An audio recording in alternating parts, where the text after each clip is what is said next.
আমি জ্যোতিষ সম্রাট বিনয় শাস্ত্রী। আশা করি ঈশ্বরের কৃপায় আপনারা ভালোই আছেন।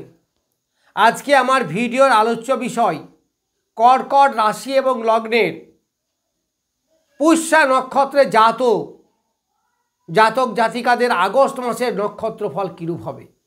দেখুন, গ্রহ সন্নিবেশ অনুসারে গ্রহ ফলদাতা, গ্রহগুলো পরিবর্তনশীল, কিন্তু নক্ষত্র পরিবর্তনশীল নয়।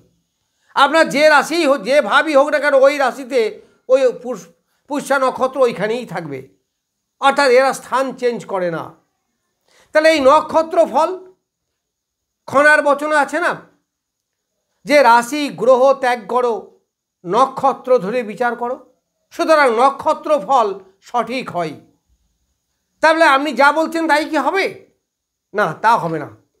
তা নাও হতে পারে, আবার হতেও পারে। আবার যা বলছি তার থেকে ভালো হতে পারে। কেন হয়?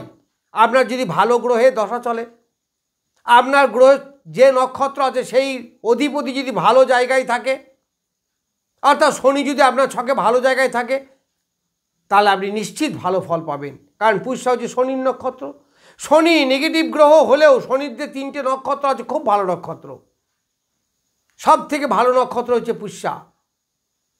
আবার অনুরাধাও ভালো, উত্তর ভাদ্রপদও ভালো।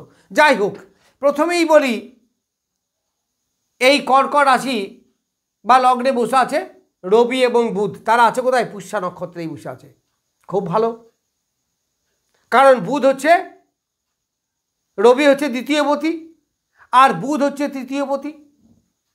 তাহলে এরা আছে কোথায়? জন্ম নক্ষত্র। পুষ্যা মানে তো জন্ম নক্ষত্র। তাই জন্ম নক্ষত্রে যে গ্রহই থাকে সে ভালো ফল দেয়। এখন এই কতটা ভালো দিতে পারবে, আপনার নিজ নিজ রাশিচক্র শনির অবস্থা কেমন দেখতে হবে এবং দশা কি চলছে। শুধু আমাদের উপরে দোষ দিয়ে লাভ নেই, আপনার জন্ম ছক কী বলছে। তো যাই হোক, এই জন্ম নক্ষত্রে যেহেতু আছে, তাহলে রবি এবং বুধ ভালো ফল দেবে। তাহলে আপনার কী দেবে? প্রথম দেবে রোগ মুক্তি, শরীর ভালো, যে কোনো সংগ্রামকে অতিক্রম করার সাহস, সহজেই বাধা বিঘ্নকে অতিক্রম করতে পারবেন। যে বাধাগুলো আপনার আসছে সেগুলোকে সহজেই অতিক্রম করতে পারবেন। আবার দ্বিতীয়পতি রবি, সে আছে পুষ্যা জন্ম নক্ষত্রে, তাহলে অর্থের আগমন ঘটবে। যে কোনো ব্যাপারে আপনার চেষ্টা বৃদ্ধি পাবে, এইগুলো আপনার পাবে। ধনপতি হওয়ায় ধন বৃদ্ধি ঘটবে, আত্মীয় বর্ণের সঙ্গে সুসম্পর্ক বৃদ্ধি পাবে, এইগুলো সব পাবেন।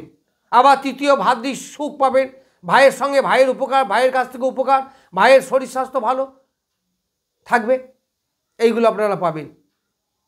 এইবার দ্বিতীয় আছে কেতু 11 নক্ষত্রে। দ্বিতীয় কেতু 11 মানে খেম নক্ষত্রে আছে। খেম মানে কি? রোগ মুক্তি। তাহলে রোগ মুক্তি হবে, তবে দ্বিতীয় কেতু থাকায় একটু খরচও বৃদ্ধি হবে।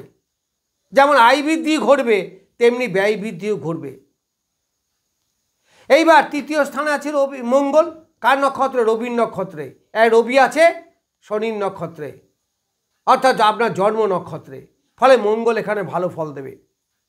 তবে একটু ত্রুটি আসতেও পারে, একটু সংগ্রাম বাড়তে পারে।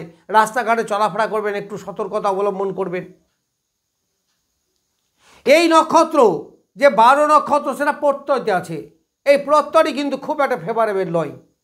প্রত্যয় মানে শত্রু, এক কথাই। তাহলে আপনার যদি বিপক্ষে থাকে, তাহলে গাড়ি ঘোড়া একটু সাবধানে চালাবেন, রাস্তাঘাটে চলবেন একটু সাবধানে চলবেন, কারণ একটু অ্যাক্সিডেন্টের ভয় আছে। যারা হাতের কাজ করেন তাদের ভালো হবে, যারা টেকনিক্যাল লাইনে পড়াশুনো করেন তাদের ভালো হবে, যারা প্রমোটারি ব্যবসা করেন তাদের পক্ষে বেশ ভালো হবে, খুব উন্নতি হবে। যারা হাতের কাজ করেন, যারা গান বাজনা জগৎ আছেন, এদেরও ভালো হবে। এইবার আমি চলে যাব একবারে রাহু আছে 25 নক্ষত্র। 25 নক্ষত্র মানে পূর্ব ভাদ্রপদ। পূর্ব ভাদ্রপদ কার নক্ষত্র? বৃহস্পতির নক্ষত্র। তাহলে এই পূর্ব ভাদ্রপদ আছে আপনার অতিমিত্র নক্ষত্র আছে, খুব ভালো। এইবার দেখুন, গ্রহটা কিন্তু রাহু, তবুও আপনি দারুণ ভালো ফল পাবেন। আপনাকে রাহু খুব ভালো ফল দেবে।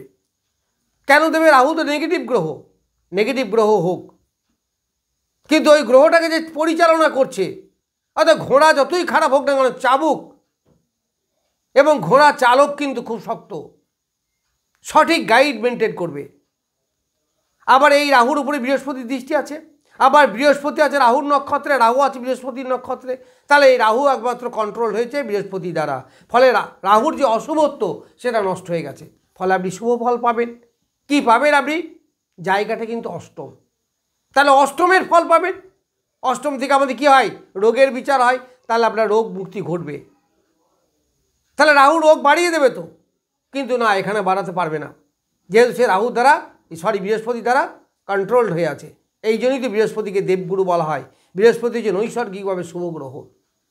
এই অষ্টম থেকে যারা জ্যোতিষবিদ্যা করেন, যারা কোনো গুপ্ত ব্যবসা করেন, যারা সুদের ব্যবসা করেন, যারা লটারি সাট্টা খেলা করেন, যারা মানে কি বলবো বিভিন্ন ধরনের জুয়া টোয়া এইগুলো খেলা করেন, মানে ফাটকা ইনকাম আপনাদের হবে, অবশ্যই হবে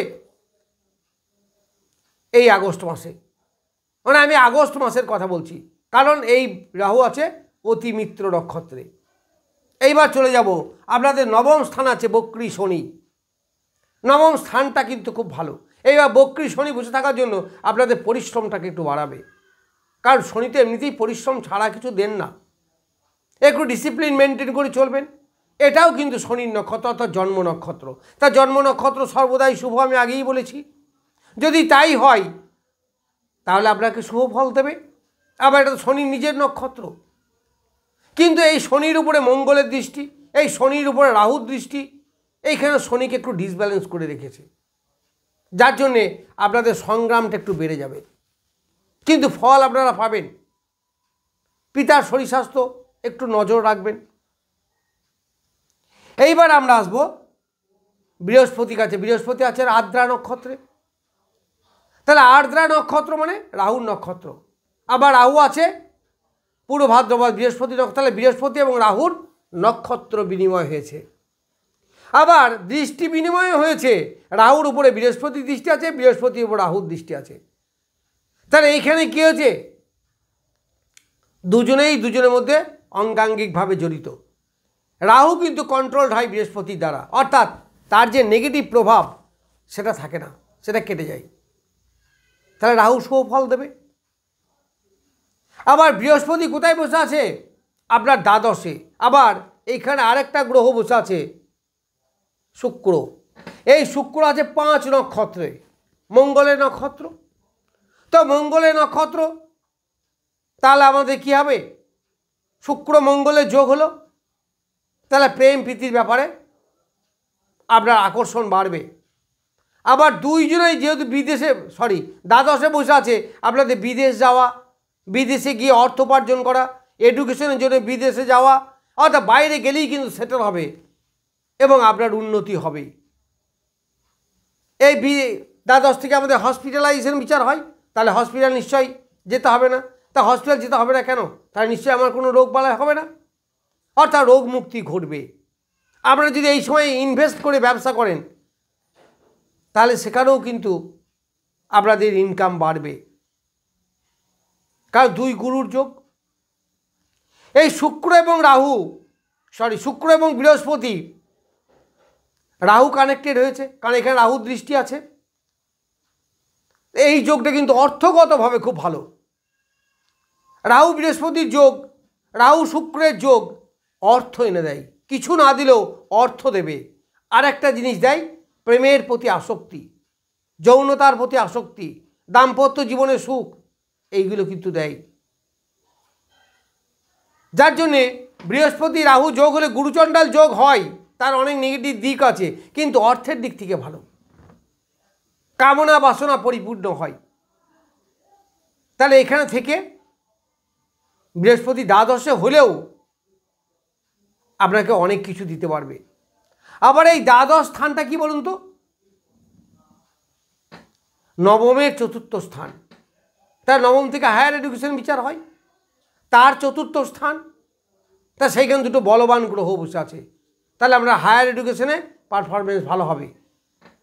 যারা টেকনিক্যাল লাইনে পড়াশুনো করছেন তাদের ভালো হবে,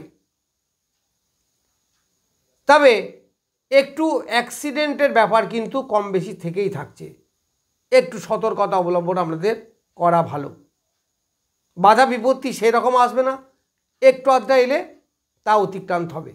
এইবার যদি আপনার দশা ভালো চলে, আপনার শনির অবস্থা আপনার ছকে ভালো হয় তাহলে নিশ্চিত ভালো ফল পাবেন। এবার শনি যদি আপনার ছকে দুর্বল হয়, দশা যদি ভালো না হয়, তাহলে বুঝতে পারছেন তো পরিস্থিতিটাই দুর্বল হয়ে যাবে। সেই ক্ষেত্রে আপনার ডিসব্যালেন্স রেজাল্ট আসতেও পারে। যাই হোক, এই পুষ্যা নক্ষত্রে জাতক জাতিকাদের আগস্ট মাসের নক্ষত্র ফল সম্বন্ধে কিছু বললাম। নমস্কার, আজ এই পর্যন্তই।